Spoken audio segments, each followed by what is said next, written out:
Welcome to another night at Fringe. We're joined by another fantastic Fringe World artist. Before I introduce them though, we're going to do our trademark 10-second sell. So Jez, you want to jump in with your 10-second sell? Ready, steady, go. Alright, it's a live, solo, comedy musical about a bunch of rabbits in the 1960s who gave LSD, and then they got the ability to talk and they had a bunch of adventures. It's another one of those shows.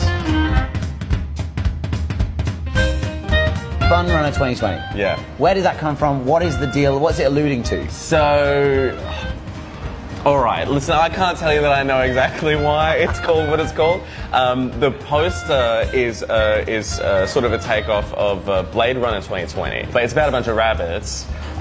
It's not the only title I came up with. I have 4 A4 pages filled with various titles, and it might change.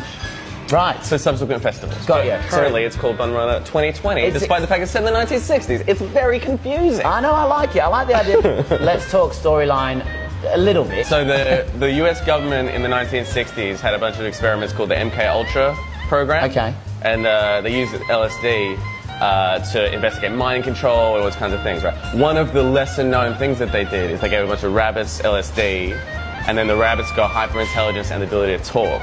And then they broke out, and they started like impersonating people all over the world. They got involved in all the major events in the 1960s. The US obviously isn't doing so well at the moment. Do you feel like they're going to have issues with you bringing these sort of secrets out? I think they're a little busy. Right. Yeah, there's a lot of stuff going on there. This is why you're doing it now. You're like, great timing. Yeah, this is the opportunity. Their CIA and FBI is busy. Who are you hoping to see at your show?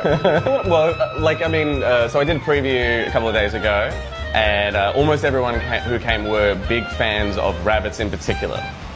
Which, well, I think is probably, as much as anything else, that's a good reason to come. If you like rabbits, because I hired this great cartoonist to do a bunch of like artist renderings. So like there's a lot of there's a lot of visual jokes and stuff in the show, and these rabbits like in Vietnam, in Cuba, on the grassy knoll in 1963 when JFK was shot, and they go to space. There's all the things that happen. It's super cute.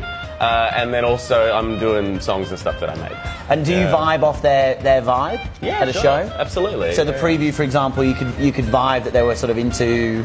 Yeah. Well, there was like they definitely were enjoying it because it was so sort of fly by the seat of our pants. They hadn't done a tape rehearsal, and I was still setting up. When like the show was supposed to start to come, it ended up being a very sort of informal hang.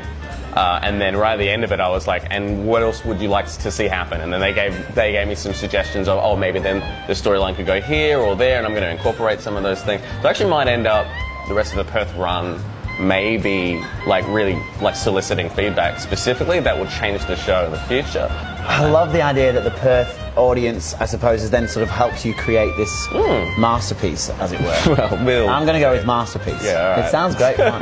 Perth Fringe this year. Artists you've seen, artists you're recommending to see. A good friend of mine, Sunny Yang, incredibly funny guy, is doing a show called Sunny Yang's Incredibly Stupid Adventure Game. And that, similar to my show, is probably going to be quite a boondoggle. And then there's great comics doing great shows. John Pinder and Simone Springer are doing a split show called Single. They both became divorced last year or something. They're both great comics on their own, and the show is sort of thematically about that, but just great stand-up. Sean Conway is doing a show called 100%, where he's donating 100% of the money to charity, and he's just an awesome Perth comic. Cool. Then there's plenty of people who are visiting and who are great. Jez Watts, of course, Nights at Fringe. Thanks so much for joining us. Thank you. This is the flyer. Of course, we're looking at the Blade Runner theme with some rabbits in there as well. I can see you at a couple of different venues over the course of a couple of nights. Where are we at? So I'm at Rosie O'Grady's this week, Tuesday through to Friday. And then I'm doing one in Scarborough at the Rendezvous, and then one in Victoria Park at the Balmoral, sort of like a week apart. Fantastic. So lots of different touring, lots of different venues, lots of different audience to help craft the masterpiece. And a variable quality. What a great tagline. Jez, thank you so much for coming in, and enjoy Fringe. Thank you for having me.